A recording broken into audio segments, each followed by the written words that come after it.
எல்லாருமே பாத்தீங்கன்னா எதையாவது அப்படி தோன்றப்ப அப்படி வார்த்தைகளை சிலர் விட்டுருவாங்க. அந்த வார்த்தைகள்னாலேயே சில குடும்பங்கள் எத்தனையோ ஆண்டு கணக்கா கூட பேசாமல்லாம் ஆயிருக்குங்க. அப்படி இல்லாம வார்த்தை அப்படிதானே, வெறும் வார்த்தை தானேன்னு நினைக்காம ஒவ்வொரு வார்த்தையும் யோசிச்சு எந்த நேரத்துல எப்படி பேசணுமோ, யாருக்கிட்ட எப்படி பேசணுமோ அப்படி பேசினாதான் வாழ்க்கையே நல்லா இருக்கும். ஆமாங்க, எனக்கு தெரிஞ்ச ஒரு அண்ணா குடும்பம். அந்த அண்ணாவோட பையனுக்கு ஒரு 3 வருஷத்துக்கு முன்னாடி கல்யாணம் பண்ணாரு. அண்ணா பையன் வந்து ஐடி ஃபீல்டுல வேலை பார்க்கறான். பொண்ணுமே நல்லா படிச்ச பொண்ணு, ஆனா வேலை பார்க்கல இருக்கா. அவங்களுக்கு ஒரு குட்டி பையன் பிறந்து இப்ப கிட்டத்தட்ட ஒரு 2.5 வருஷம் ஆகுதுங்க. அப்ப கல்யாணம் முடிச்ச புதுசுல எல்லாம் பாத்தீங்கன்னா சம்பந்திகளுக்குள்ள நல்லா வந்து போக்குவரத்து நல்லா இருந்தது, உறவு நிலைகள் நல்லா தான் போயிட்டு இருந்ததுங்க. இப்ப சமீபத்துலதான் நான் கேட்டேன், அந்த பொண்ணு கிட்ட கேட்டேன், என்னப்பா இன்னும் என்ன பையனுக்கு காது குத்தாமே இருக்கீங்க அப்படின்னு கேக்குறப்ப, அது ஒண்ணு இல்லக்கா, ஒரு சின்ன இது மனஸ்தாபம், எங்க வீட்டுல யாரும் வர்றதில்ல, பேச்சுவார்த்தையே இல்லை அப்படின்னு சொன்னாங்க. அப்படியா அப்படியாப்பா அப்படின்னு சொல்லி, எல்லா குடும்பத்திலயும் பிரச்சனை இருக்கதாண்டா செய்யும், உட்காந்து பேசினா எல்லாம் சரியாயிரும் அப்படின்னு சொல்லிட்டு வந்துட்டாங்க. ஏன்னா கூடுதலா பேசுறதுக்கான வாய்ப்பு இல்லை. கடைசியில பாத்தீங்கன்னா இப்பதான் ஒரு மாசத்துக்கு முன்னாடி அந்த பையனுக்கு காது குத்தி மொட்டை எடுக்கிற விழா வைபவம் வச்சிருந்தாங்க. அப்ப அதுக்கு முன்னாடி ஒரு வாரத்துக்கு முன்னாடி ஒரு பேச்சுவார்த்தை நடத்தணுன்றதுக்காக என்னுடைய கணவரை வர சொல்லியிருந்தாங்க. அவங்க போய் பார்த்தாதான் தெரியுதுங்க, ஒண்ணுமே இல்ல. கல்யாணத்தப்ப பாத்தீங்கன்னா அந்த பொண்ணோட அப்பா எல்லா விவரத்தையும், நான் என்ன பண்ணுவேன், என்னோட தகுதி என்ன, என்னெல்லாம் செய்வேன்றத தெளிவா அந்த புரோக்கர் கிட்ட சொல்லி அனுப்பியிருக்காரு.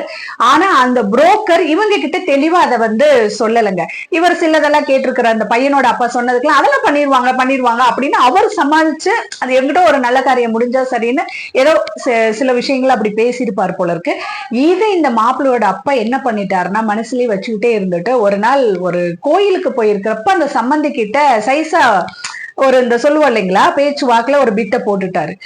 இன்னும் சொன்னதையே நீங்களாம் இன்னும் செய்யவே இல்லை அப்படின்ற மாதிரி அங்க ஒரு 4 பேர் இருக்கிறப்ப சொல்லியிருப்பார் போல இருக்கு. அவருக்கு அப்படியே சுருன்னு கோபம் வந்துருச்சுங்க. நான் கரெக்டா என்ன சொன்னோன்னா அதை சரியா நான் செஞ்சுட்டு தான் இருக்கிறேன், என்ன அர்த்தம்லாம் பேச அவர் அந்த கோபத்துல அவர் எமோஷன்ல பேசி இருக்கிறாரு. இவர் உடனே சொல்லிட்டாரு, என் பையனுக்கு எங்கெல்லாம் எப்படி ஆட்கள்லாம் பொண்ணு கொடுக்குறேன்னு சொன்னாங்க தெரியுமா, நான்லாம் வந்து இருந்திருந்து ஓ வீட்டுல சம்பந்தம் பண்ணதே பெரிய விஷயம், நான் பண்ண பெரிய தப்பே அதுதான் அப்படின்னு இவர் கோபத்தினுடைய உச்சியில போய் இவர் வார்த்தைகளை விட்டுருக்கிறாரு. உடனே அவர் பதிலுக்கு, உன் வீட்டுல பொண்ணு கொடுத்ததே பெரிய விஷயம், நான் தான் தப்பு பண்ணிட்டேன், நீ தப்பு பண்ணலன்னு அவரும் பதிலுக்கு வார்த்தை விட்டுருக்காரு. உன் வீட்டுல பொண்ணு கொடுத்ததே தப்புன்ற மாதிரி. இதுல ஆரம்பிச்சதுங்க 2 குடும்பத்துக்குள்ள இருந்த அந்த சுமூகமான உறவு நிலைகள் பாதிக்கப்பட்டது.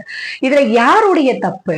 அந்த பொண்ணை பெத்த அப்பாவோட தப்பா, இல்ல மாப்பிள்ளையோட அப்பாவோட தப்பா அப்படின்னு யோசிச்சா பாத்தீங்கன்னா இந்த இடையில அந்த புரோக்கர் தெளிவுபடுத்தாததான் அங்க ஒரு பெரிய அந்த உறவுகளுக்குள்ள ஒரு பெரிய விரிசலை ஏற்படுத்தி இருக்கிறதுன்றத அந்த குடும்பத்துல இருந்த அந்த மாப்பிள்ளையோட தாத்தாவோட தம்பி, அதாவது சின்ன தாத்தான்னு சொல்லுவேன் இல்லைங்களா, அவரு தான் இதை வந்து பாத்தீங்கன்னா, ஏன்னா அவங்களும் நல்ல குடும்பம் இவங்களும் நல்ல குடும்பம், இதுக்கு என்ன காரணம்னு சொல்லி அவர் தலையிட்டு அவங்க பொண்ணோட அப்பா வீட்லயும் போய் உட்காந்து பேசி என்ன ஏதுன்னு தெரிஞ்சுக்கிட்டு இங்கேயும் உட்காந்து பேசி புரிய வச்சு என்ன பண்ணாருன்னா, இப்படியே இருக்கிறது நல்லது இல்லப்பா உறவுகளுக்குள்ள, 2 பேரும் உட்காந்து பேசுங்க, என்னன்றத தெளிவுபடுத்துங்க, பேசி நீங்க வந்து ஒரு முடிவுக்கு வாங்கன்னு சொல்லி அந்த காதுகுத்து நிகழ்ச்சிக்கு விழாவுக்கு முன்னாடி 1 வாரத்துக்கு முன்னாடி அவர் தான் கூப்பிட்டு வச்சு இந்த இதை சுமூகமா தீர்த்து இருக்கிறாருங்க. அப்ப அவர் பொண்ணோட அப்பா தெளிவா தான் என்னெல்லாம் சொன்னேன் அப்படிங்கிறதுக்கு அவரும் விளக்கம் கொடுத்திருக்கிறாரு.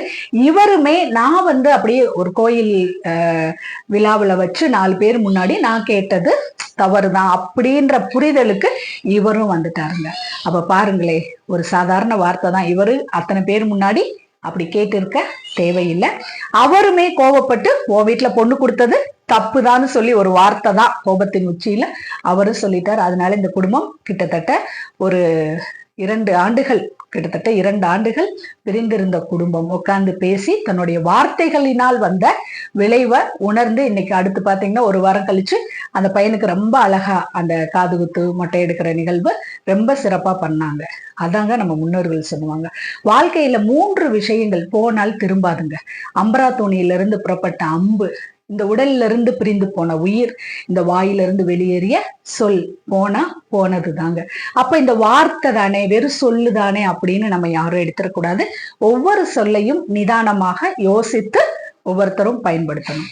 நல்லதை நினைப்போம், நல்லதே நடக்கும். நன்றி, வணக்கம்.